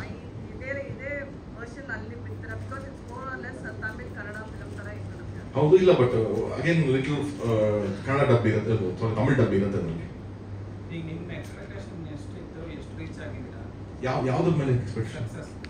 ಅಂದ್ರೆ ನೀವೀಗ ಕನ್ನಡ ಚಿತ್ರರಂಗದಲ್ಲಿ ತುಂಬಾ ಚೆನ್ನಾಗಿದೆ, ಒಂದಷ್ಟು ಆಗಿದ್ದಾರೆ. ಇವಾಗ ನೀವು ಎಷ್ಟು ಡಿಗ್ ಮಾಡಿದ್ದೀರಾ ಗಣೇಶ್ ಸರ್? ನನಗೆ ಡೇ 1 ಯಾವಾಗ ಜಗದೀಶ್ ಸರ್ ಈಗ ಸ್ವಲ್ಪ ಸ್ಲೋ ಓಪನಿಂಗ್ ಇದೆ ಅಂತ ಅಂದ್ರು, ನಾವು ಒಂದೇ ಮಾತು ಹೇಳಿ ಸರ್ ಅವ್ರಿಗೆ, ಸರ್ ನಾನು ಇವತ್ತಿನವರೆಗೂ ಟಿಲ್ ಡೇಟ್ ಪ್ರೊಡಕ್ಷನ್ ಆಗಿರಲಿ ಡೈರೆಕ್ಷನ್ ಆಗಿರಲಿ ನನಗೆ ದುಡ್ಡು ಸೆಕೆಂಡ್ರಿ ಇದೆ ಸರ್. ನನ್ನ ದುಡ್ಡು ಫಸ್ಟ್ ನನಗೆ ಬಂದೇ ಇಲ್ಲ ಇವತ್ತು. ಯಾಕಂದ್ರೆ ನಂಗೆ ವಯಸ್ಸಿದೆ ಸರ್, ನಾನು ದುಡ್ಕೋತೀನಿ. ಮುಂದೆ ಇನ್ನೂ ಯಾವುದೋ ಒಂದು ಹೆಚ್ಚು ಕಡಿಮೆ ಆಯ್ತು ಅಂದ್ರೆ 6 ತಿಂಗಳು ಎಕ್ಸ್ಟ್ರಾ ದುಡಿಬೇಕಾ, ನಾನು ದುಡ್ಕೋತೀನಿ ಸರ್. ಅದ್ರ ಬಗ್ಗೆ ಡೌಟ್ ಇಲ್ಲ. ಸಿನಿಮಾ ಸರಿ ಮಾಡಿಲ್ಲ ಅನ್ನೋಷ್ಟೇ ನನ್ನ ತಲೆಯಲ್ಲಿ ಯಾವಾಗಲೂ ಓಡ್ತಾ ಇರುತ್ತೆ. ಸಿನಿಮಾ ವರ್ಕ್ ಆಗಿಲ್ಲ ಅಂತಂದ್ರೆ ಅಲ್ಲೇ ಕಲ್ತ್ಕೋತೀನಿ. ಓಕೆ, ಈ ಸಿನಿಮಾ ವರ್ಕ್ ಆಗಿಲ್ಲ, ಏನೋ ಮಿಸ್ಟೇಕ್ ಆಗಿದೆ, ಏನ್ ಮಾಡ್ಬೇಕು ನಾನು ನೆಕ್ಸ್ಟ್ ಅನ್ನೋದ್ರ ಮೇಲೆ ಓಡ್ತೀನಿ ಸರ್. ಈ ಸಿನಿಮಾ ಚೆನ್ನಾಗಿದೆ ಅಂತ ರಿಪೋರ್ಟ್ ಬರ್ತಾ ಇದೆ, ಈ ಸಿನಿಮಾ ಇಷ್ಟೊಂದು ಅಪ್ರಿಷಿಯೇಷನ್ ಬರ್ತಿದೆ ಸರ್. ಸೊ ನಿಜವಾಗ್ಲೂ ಇದು ಬೆಟರ್ ಆಗುತ್ತೆ ಸರ್ ಸಿನಿಮಾ. ನನ್ಗೆ ಅದೊಂದು ಹೋಪ್ ಇದೆ ಸರ್ ನಮಗೆ ಅಂತಾನೆ ಹೇಳಿದ್ದೆ ನಾನು. ಹಾಗಾಗಿ ನಾನು ತುಂಬಾ ಝೀರೋ ಎಕ್ಸ್ಪೆಕ್ಟೇಷನ್ ಅಲ್ಲೇ ಇರ್ತೀನಿ ಸರ್. ಯಾವಾಗಲೂ ನನ್ನ ಎಕ್ಸ್ಪೆಕ್ಟೇಷನ್ಸು ಒಂದೇ ಸರ್, ಯಾರಾದ್ರೂ ನಂಬಿ ದುಡ್ಡು ಹಾಕ್ತಾರಲ್ಲ, ನನ್ನ ದುಡ್ಡಲ್ಲ. ಈಗ ಫಾರ್ ಎಕ್ಸಾಂಪಲ್ ಆನಂದ್ ಆಡಿಯೋದವರು ಒಂದು ದುಡ್ಡು ಕೊಟ್ಟು ಆಡಿಯೋ ರೈಟ್ಸ್ ತಗೊಂಡಿರ್ತಾರೆ. ಜಗದೀಶ್ ಅವರು ಅಲ್ಲೇ ಹೇಳಿದ್ರು ಯಾರೋ because he gave a very very big amount sir. It is for newcomers. ನಾನು ರಾಣಾ ಪಾಪ ಬದ್ದಲ್ ಕೂತಿ ನಾನು ಹೀರೋ ಅವ್ರು ಹಂಗೆ ಹೇಳೋದಿಲ್ಲ, but for new Qamar that amount is very sir. ನಾನು ಗುರು ಶಿಷ್ಯರಿಗೂ ಅಮೌಂಟ್ ಕೊಟ್ಟಿರಲಿಲ್ಲ ಸರ್, ಆನೆಸ್ಟ್ ಹೇಳ್ತೀನಿ ಕೇಳಿ. ಗುರು ಶಿಷ್ಯರಿಗೂ ಅವ್ರು ಅದಕ್ಕೆ ಅಮೌಂಟ್ ಕೊಟ್ಟಿರಲಿಲ್ಲ. ಗಣೇಶ್ ಇದ್ದಾರೆ ಮುಂದೆನೆ. It was 50 lakhs less than what is given for Guru Shishyar ಇದ್ದು ನನಗೆ. ಅದಕ್ಕಿಂತ 50 ಲಕ್ಷ ಜಾಸ್ತಿ ನನಗೆ ಅಲ್ಲ ಇದ್ದಿದ್ದು. ರೇಟ್ ಜಾಸ್ತಿ ಕೇಳ್ತಾರೆ. ಹಾಗಾಗಿ ಅವ್ರೊಂದು ಮಾತು ಹೇಳಿದ್ರು ಗೊತ್ತಾ ಸರ್, ನನಗೆ ಫಸ್ಟ್ ವೀಕಲ್ಲೇ ನಾನು ರಿಕವರ್ ಮಾಡ್ಕೊಂಡೆ ಅಂತ ಅಂದ್ಬಿಟ್ಟು. ನನಗೆ ಅಷ್ಟೇ, ನನ್ನ ಎಕ್ಸ್ಪೆಕ್ಟೇಷನ್ ಅಷ್ಟೇ ಸರ್. ಯಾರು ಲಾಸ್ ಆಗ್ಬಾರ್ದು, ನಮಗೆ ದುಡ್ಡು ಹಾಕಿರೋಂಥವ್ರು ಯಾರು ಲಾಸ್ ಆಗಿರಬಾರ್ದು ಅಂತ ಅಷ್ಟೇ ಯೋಚನೆ ಮಾಡೋದು. ಸೊ ಅಲ್ಲಿಂದ ಸೇಫ್ ಆಯ್ತು ಅಂದ್ರೆ ಇನ್ನು ಅಲ್ಲಿಂದ ದೇವ್ರಿಗೆ ಸರ್. ಅದು ಎಲ್ಲಿ ತಗೊಂಡು ಹೋಗುತ್ತೋ, ಅದು ₹1 ಬಂದ್ರು ನಂಗೆ ಸಂತೋಷ, ಅದು ₹1,00,00,000 ಬಂದ್ರು ನಂಗೆ ಸಂತೋಷ. ಹೇಳಿಲ್ವಾ ನಿಮ್ ಫಿಲಮ್ ನೋಡ್ತಾರೆ ₹1 ಮಹತ್ವ ಏನು ಅಂತಾನು ಗೊತ್ತಾಗತ್ತೆ ನಮಗೆ. So for me that is not matter. ಸಿನಿಮಾ ಚೆನ್ನಾಗಿದೆಯೋ ಚೆನ್ನಾಗಿಲ್ಲ ಅಷ್ಟೇ ನನ್ನ ಮ್ಯಾಟರ್ ಮಾಡೋದು. ಜನರಲ್ ಸಿನಿಮಾ ನೋಡಿದಾಗ 2 ಡೌಟ್ ಇದೆ ಮೇಜರ್. ಇವನ್ ಸೋಷಿಯಲ್ ಮೀಡಿಯಾದಲ್ಲಿ ಎಷ್ಟು ಬರ್ಕೊಂಡಿದ್ದಾರೆ, ಇವನ್ ನನಗೂ ಇನ್ಕ್ಲೂಡಿಂಗ್ ಎಲ್ಲರಿಗೂ ಕೂಡ ಒಂದು ಮೇಜರ್ ಡೌಟ್ ಏನಂತಂದ್ರೆ, ಯಾರೇ ಕೊಲೆ ಮಾಡಿದ್ರು ನಾನು ಎಥಿಕಲ್ ಆಗಿ ಮಾತಾಡ್ತಾರೆ. ಈಗ ಪೊಲೀಸ್ ಆಫೀಸರ್ ಒಬ್ಬನ್ನ ಕೊಲೆ ಮಾಡ್ತಾರೆ, ಅದನ್ನ ಹೇಗೆ ಮುಚ್ಚಾಕ್ತಾರೆ ಅವೆಲ್ಲ ಓಕೆ ಗೊತ್ತಿದೆ. ಅವ್ರಿಗೆ ಏನು ಶಿಕ್ಷೆ ಆಗಲ್ಲ ಅನ್ನೋದು ಒಂದು ಜನರಲ್ ಕ್ವಶನ್. ಇನ್ನೊಂದು ಹೀರೋಯಿನ್ ಹೇಗೆ ಬರ್ತಾಳೆ ಅನ್ನೋದು ಅದೊಂದು ಕರೆಕ್ಟ್ ಕನ್ವೆ ಆಗಲ್ಲ. ಎಲ್ಲಿ ಬರ್ತಾಳೆ ಹೀರೋಯಿನ್ ಅಲ್ಲಿ ಹಾಸ್ಪಿಟಲ್ ಹತ್ರ ಬರೋದು ಹೇಗೆ ಅನ್ನೋದು ಸರಿಯಾಗಿ ಕನ್ವೆ ಆಗಲ್ಲ ಅಂತ ಜನರಲ್. ಓಕೆ, ನಮ್ಗೆ ಗೊತ್ತಿಲ್ಲ. ನನಗೆ ಆನ್ ಕ್ಯಾಮ್ರಾ ಅದನ್ನ ಹೇಳ್ಬೋದು ಇಲ್ವೋ. ಹೀರೋಯಿನ್ ಬರೋದು ಒಂದು ಮಾರ್ತಿವನ್ ಬರುತ್ತೆ ಗೊತ್ತಲ್ಲ ಸರ್. ಅವಾಗ ಅಲ್ಲಿಂದ ಒಂದು ಕ್ಯಾರೆಕ್ಟರ್ ಹಿಡ್ಕೋತಾರೆ, ಒಬ್ರು ಲೇಡಿ ಮತ್ತು ಅವ್ರು ಹಿಡ್ಕೊಂಡು ಹಿಂಗ್ ಬರ್ತಾರೆ ಗೊತ್ತಾ. ಅದೇ ಮಾರ್ತಿವೇನಲ್ಲೇ ಅವ್ರು ಆ ಕಡೆ ಡೋರ್ಲಿ ಇದ್ದಿರೋದು. ದಟ್ ಇಸ್ ದ ಸೇಮ್ ಮಾರ್ತಿವೇನ್. ಅಂದ್ರೆ ಎಲ್ಲಿದ್ರು ಅವರು ಅಂತ ಒಂದು ಚಿಕ್ಕ ನಿಮ್ಗೆ ಎಕ್ಸಾಂಪಲ್ ಗೊತ್ತಾಗತ್ತೆ. ಅವರು ಎಲ್ಲಿಟ್ಟಿದ್ರು ಅವರು ಅನ್ನೋದನ್ನ ತುಂಬಾ ಸಿಂಪಲ್ ಆಗಿ ಹೇಳಿದ್ವಿ ನಾವು ಅದನ್ನ. ಸೊ ಅವರು ಅರ್ಜೆನ್ಸಿನಲ್ಲಿ ಮುಂದೆ ಅವರು ಫಸ್ಟ್ ಪಾಸ್ ಆಗ್ತಾರೆ, ಆ ಗಾಡಿ ಪಾಸ್ ಆಗೋದಕ್ಕೂ ಅವ್ರು ರಿವೀಲ್ ಆಗ್ತಾರೆ. ಸೊ ದೋ ಕಿಶೋರ್ ಸರ್ ವಾಸ್ ಅಷ್ಟೆಲ್ಲ ಅವ್ರ ಬಗ್ಗೆ ಹೇಳ್ತಾ ಇದ್ರು ಕೂಡ ತುಂಬಾ ಸೇಫ್ ಆಗಿರೋ ಜಾಗದಲ್ಲಿ ಅವ್ರನ್ನ ಇಟ್ಟಿದ್ರು ಅನ್ನೋದು ನಾವಲ್ಲಿ ಕನ್ನಡ ಟ್ರೈ ಮಾಡಿದ್ವಿ ಒಂದು. ಅಂಡ್ ಇನ್ನೊಂದು ಕ್ವಶನ್ ನೀವು ಕೇಳಿದ್ರಿ ಸರ್ ತುಂಬಾ ಚೆನ್ನಾಗಿ. ರೌಂಡ್ ಆಫ್ ಮಾಡ್ಬೋದಾಗಿತ್ತು ಅಂದ್ರೆ ನಾವು ಅಲ್ಲೇ ರೌಂಡ್ ಆಫ್ ಮಾಡ್ಬೋದಾಗಿತ್ತು, ಬಟ್ ಅದು ಪಾರ್ಟ್ 2 ಸ್ಕ್ರಿಪ್ಟ್ ಅಲ್ಲಿ ಹೇಳಿದ್ದೆ ಅವ್ರಿಗೆ. ಪಾರ್ಟ್ 2 ನಲ್ಲಿ ಅದು ಕನ್ಕ್ಲೂಡ್ ಮಾಡ್ತೀವಿ ಸರ್. ನಿಮ್ಮ ಪ್ರೊಡಕ್ಷನ್ ಅಲ್ಲಿ ಒಂದು ಬಹಳ ವಿಶೇಷ ಏನಂದ್ರೆ, ಒಂದು ಥ್ಯಾಂಕ್ಸ್ ಹೇಳೋದು ವರಾಹ ಸ್ವಾಮಿಗೆ, ಅಂದ್ರೆ ಅಂದಿ ಇರೋ ಆ ಸಿನಿಮಾ ಎಲ್ಲವೂ ಕೂಡ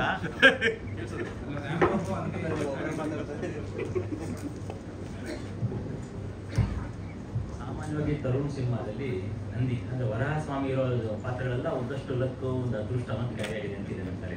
ಸೊ ಈ ಸಿನಿಮಾದಲ್ಲಿ ಅಂದಿ ಬುದ್ಧಿ ನಿಮ್ಮನ್ನ ಗೆಲ್ಸಿದೆಯೋ ಅನ್ನೋದು ಸರ್. ಅದು ಇರ್ಬೋದು. ನಾನು ತುಂಬಾ ದೇವರನ್ನ ನಂಬುವಂತವನು, ದೈವ ಭಕ್ತಿಗಳನ್ನ ನಂಬುವಂತವನು. ನಾವು ಫಸ್ಟ್ ರ್ಯಾಂಬೋ ಅಂತ ಒಂದು ಅದೇ ವರಾಹ ಸ್ವಾಮಿ ಮೇಲೆನೆ ನಾವು ಅದು ಮಾಡಿದ್ದು. ಅವಾಗ ತುಂಬಾ ನಮ್ಗೆ ಚೆನ್ನಾಗಿ ಎಲ್ಲರಿಗೂ ಅದು ವರ್ಕ್ ಆಯ್ತು. ಇಲ್ಲೂ ಅಷ್ಟೇ ನಾವು ಅದು VFX ಮಾಡಿದ ಆ ಶಾರ್ಟ್ನ ಫಸ್ಟ್ ನಾವು ಅನ್ಕೊಂಡಾಗ ಅದು ಸತ್ತೋಗಿರುತ್ತೆ ಅಂತಾನೆ ಫೀಲ್ ಮಾಡಿದ್ವಿ. ಆಮೇಲೆ ಅದು VFX ಅಲ್ಲಿ ರೆಡಿ ಆಗೋಯ್ತು. ಆಮೇಲೆ ಮತ್ತೆ ಡಿಸ್ಕಷನ್ ಮಾಡಿದ್ವಿ, ಏನೋ ಪುಡಿ ನನಗೆ ಮನಸ್ಸು ಸಮಾಧಾನ ಆಗ್ತಿಲ್ಲ, ಅದು ಅದನ್ನ ಆಗಿದೆ ಅಂತಂದ್ರೆ ಸ್ವಲ್ಪ ಜೀವ ಇರೋ ಥರ ಮಾಡಿ ಹೋಗ್ಬಿಡುತ್ತೆ ಅಂತ ಪ್ಲಾನ್ ಮಾಡೋಣ ಪುನಿ ಅಂತಂದ್ಮೇಲೆ ಮತ್ತೆ ಅದನ್ನ ರೀವರ್ಕ್ ಮಾಡಿ ಅದು ಕಾರಣ ಗೊತ್ತಿಲ್ಲ, ಬಟ್ ಏಟಾಗಿದೆ ಏನು ಅದು ಮಿಕ್ಕಿದೇನಾಗಿಲ್ಲ ಅನ್ನೋಷ್ಟನ್ನ ಮತ್ತೆ ಕನ್ಕ್ಲೂಡ್ ಮಾಡಿದ್ವಿ. ಬಟ್ ಅದರ್ವೈಸ್ ಆಲ್ಸೋ ನಮ್ಗೆ ಸಿನಿಮಾ ನೀವು ನೋಡಿದ್ರೆ ಇನ್ಕ್ಲೂಡಿಂಗ್ ಅದೊಂದ್ರ ಜೊತೆ ಅಲ್ಲನ ಇಡೀ ಸಿನಿಮಾದಲ್ಲಿ ಒಂದು ಡಿವೋಷನಲ್ ಒಂದು ಎಲಿಮೆಂಟ್ ಇದ್ದೇ ಇರುತ್ತೆ.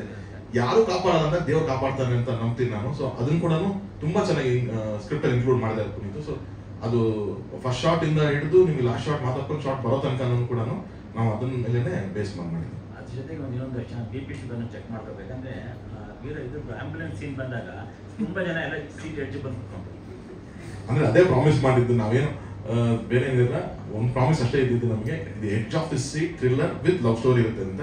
ಅದನ್ನ ನಾವು ಡೆಲಿವರ್ ಮಾಡಿದ್ವಿ. ಅದೇ ಎಲ್ಲ ಹೇಳ್ತಿದ್ರೆ ಅದಕ್ಕೆ we are happy for that ಅಷ್ಟೇ. ಅಲ್ಲ, ಇವಾಗ ಸಿನಿಮಾ ನೋಡಿದ್ರೆ ನಿಮ್ಗೆ ಗೊತ್ತಾಯ್ತು ಯಾರ್ಯಾರು ರಿಯಲ್ ಕ್ಯಾರೆಕ್ಟರ್ಸ್ ಇದ್ದಾರೆ ಏನು ಅನ್ನೋದು. ಫಾರ್ ವೇರಿಯಸ್ ರೀಸನ್ಸ್ ನಾವು ಡೈರೆಕ್ಟ್ ಹೆಸರು ಹೇಳಕ್ ಆಗದೆ ಇರ್ಬೋದು ಇನ್ನೊಂದು. ಹಾಗಾಗಿ ಅವ್ರು ಯಾರ್ಯಾರಿದ್ದಾರೆ ಯಾರು ಇಲ್ಲ ಅಂತ ಅನ್ನೋದು ತುಂಬಾ ಅಫಿಷಿಯಲ್ ಆಗಿ ಏನು ಹೇಳಕ್ಕಾಗಲ್ಲ.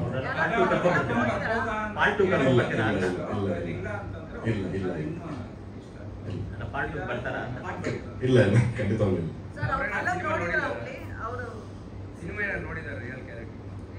ಇಲ್ಲ ಹುಡುಗ ಹುಡುಗಿ ರಿಯಲ್ ಇಲ್ಲ, ಹುಡುಗ ಹುಡುಗಿನೇ ಫಿಕ್ಷನ್ ಫಿಲಮ್, ಅದು ಬಿಟ್ಟು ಮಿಕ್ಕಿದ ಎಲ್ಲ ರಿಯಲ್ ಇದೆ. ಹುಡುಗ ಹುಡುಗಿ ಅದು ಬಿಟ್ಟು ಮಿಕ್ಕಿದೆಲ್ಲ ರಿಯಲ್ ಇದೆ. ಇಲ್ಲ ಇಲ್ಲ ಎಕ್ಸಾಕ್ಟ್ಲಿ ನಿಮಗೆ ಬರಲ್ಲ. ನಾನು ಹೇಳಿಲ್ವಾ Puni, there lot of articles, police station incident ಇಂದ ಹಿಡಿದು 18th ಅಕ್ಟೋಬರ್ ಏನ್ ನಡೀತು ಅನ್ನೋ ಇನ್ಸಿಡೆಂಟ್ ಇಂದ ಹಿಡಿದು ಈ ಕಪಲ್ ಇನ್ಸಿಡೆಂಟ್ ಇಂದ ಹಿಡಿದು ಇದೆಲ್ಲಾನು ಇದೆ ನಮ್ಮಲ್ಲಿ. ಬಟ್ ಅದು ಎಕ್ಸಾಕ್ಟ್ಲಿ ಸೇಮ್ ಅಂತ ಅನ್ಸಾನೆ ಅಂತಲ್ಲ, ಅದನ್ನೆಲ್ಲ ಅದೇ ಟೈಲರಿಂಗ್ ಕೆಲಸ ಎಲ್ಲ ಹೆಣೆದು ನಾವು ತಗೊಂಡ್ಬಂದಿರೋದು.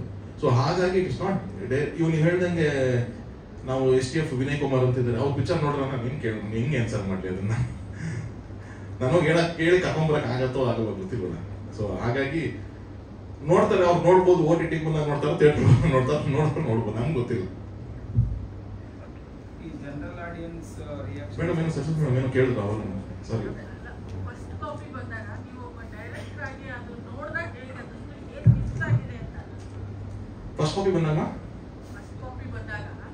ಒಬ್ಬ ಡೈರೆಕ್ಟರ್ ಆಗಿ ನೀವು ಆ ಸಿನಿಮಾ ನೋಡಿದಾಗ ಪ್ರೊಡ್ಯೂಸರ್ ಅವೆಲ್ಲ ಬಿಟ್ಬಿಡಿ, ಒಬ್ಬ ಡೈರೆಕ್ಟರ್ ಆಗಿ ಏನು ಮಿಸ್ ಆಗಿದೆ, ಏನು ಅನ್ನಿಸ್ತು ನೀವು? ಇಲ್ಲಮ್ಮ, ಇದ್ರಲ್ಲಿ ನನಗೆ ತುಂಬಾ ಆ ಥರ ಸರ್ಪ್ರೈಸಿಂಗ್ ಇಲ್ಲ. ಯಾಕಂದ್ರೆ ನಾವು ಜೊತೆಗಿಂದಾನೆ ಟ್ರಾವೆಲ್ ಮಾಡ್ತಿದ್ವಿ, ನಮ್ಮ ಸ್ಟುಡಿಯೋದಲ್ಲಿ ಎಡಿಟಿಂಗ್ ನಡೀತಾ ಇರುತ್ತೆ. ಒಂದೊಂದು ಸೀನ್ ಮಾಡಿದಾಗಲೂ ನೀವು ಕರೆದು ಸಾಂಗ್ ನೋಡಿ ಸರ್ ಅಂತ ನೋಡ್ತಿರ್ತೀವಿ, ನಾವು ಗ್ಯಾಪಲ್ಲಿ ಏನು ಚೆಕ್ ಮಾಡ್ತಾ ಇರ್ತೀವಿ. ಆ ಥರದ್ದು ಎಲ್ಲ ಪ್ರೋಸೆಸ್ಸಲ್ಲೂ ನಾನು ಇದ್ದಿದ್ದಕ್ಕೋಸ್ಕರ ಹೆಂಗೆ ಬರುತ್ತೆ ಅಂತಲೇ ಒಂದು ಜಡ್ಜ್ಮೆಂಟ್ ನಾವು ಫಸ್ಟಿಂದಾನು ಇತ್ತು. ಇದೇನು ತುಂಬಾ ಸಪ್ರೇಟ್ ಏನೋ ಮಾಡ್ಬಿಟ್ಟು ಆಮೇಲೆ ನಾನು ಫೈನಲ್ ಕಾಪಿ ನೋಡಿ ವಾವ್ ಅಂತ ಅಂದಿದ್ದೀನಿ ಅಂತ ಏನಿಲ್ಲ. ಬಟ್ ನನಗೆ ಫಸ್ಟ್ ಆಡಿಯನ್ಸ್ ಅಂತ ನಾನು ಯಾವಾಗಲೂ ಇಬ್ಬರು ನಂಬ್ತೀನಿ, ಒಂದು ಎಡಿಟರ್ ಅಂಡ್ ಇನ್ನೊಂದು ಮ್ಯೂಸಿಕ್ ಡೈರೆಕ್ಟರ್. ಯಾಕಂದ್ರೆ ಅವ್ರಿಬ್ಬರೇನೆ ಫೈನಲ್ ಔಟ್ ನಾನು ನೋಡೋದು. ಎಡಿಟರ್ ಒಂದು ಫೈನಲ್ ಎಲ್ಲ ವಿತೌಟ್ ರೀರೆಕಾರ್ಡಿಂಗ್ ಮ್ಯೂಸಿಕ್ ಎಲ್ಲ ಒಂದ್ಸತಿ ನೋಡ್ತಾರೆ, ಅವರು ಜಡ್ಜ್ಮೆಂಟ್ ಕೊಡ್ತಾರೆ. ಅಂಡ್ ಮ್ಯೂಸಿಕ್ ಡೈರೆಕ್ಟರ್ ಆಲ್ಸೋ ಅವ್ರು ಫಸ್ಟ್ ಟೈಮ್ ಒಂದು ಸಿನಿಮಾ ನೋಡ್ತಾರೆ ವಿತೌಟ್ ಮ್ಯೂಸಿಕ್, ಅವರು ಜಡ್ಜ್ಮೆಂಟ್ ಕೊಡ್ತಾರೆ. ಯಾವಾಗ ಅವ್ರಿಬ್ರು ಎಕ್ಸ್ಟ್ರಾರ್ನರಿ ತುಂಬಾ ಚೆನ್ನಾಗಿದೆ ಅಂತಂದ್ರು ನನಗೆ ಅಲ್ಲಿ ಕನ್ವಿನ್ಸ್ ಆಗುತ್ತೆ, ಓಕೆ ನಾವೇನ್ ಎಫರ್ಟ್ ಹಾಕಿದೀವಿ ಅದು ಚೆನ್ನಾಗಿದೆ ಅಂತ ಅಂದ್ಬಿಟ್ಟು ಅಂತ. ಅದರ್ವೈಸ್ ಫಸ್ಟ್ ಕಾಪಿ ತುಂಬಾ ಸರ್ಪ್ರೈಸಿಂಗ್ ಇರಲಿಲ್ಲ. ನಾನು ಆದ್ರೆ ಒಂದು ಆಡಿಯನ್ಸ್ ಆಗಿ ಸಿನಿಮಾ ನೋಡ್ತಿದ್ದೀನಿ, ಹೌದಪ್ಪ ನಾವೇನ್ ಅನ್ಕೊಂಡಿದ್ವಿ, ಪೇಪರ್ ಮೇಲೆ ಏನ್ ಬರ್ದಿದ್ವಿ ಅದು ಬಂದಿದೆ ಇವತ್ತು ಅಂತ, ಅದೊಂದು ಖುಷಿ ಅಂತೂ ಖಂಡಿತವಾಗ್ಲಿತ್ತು.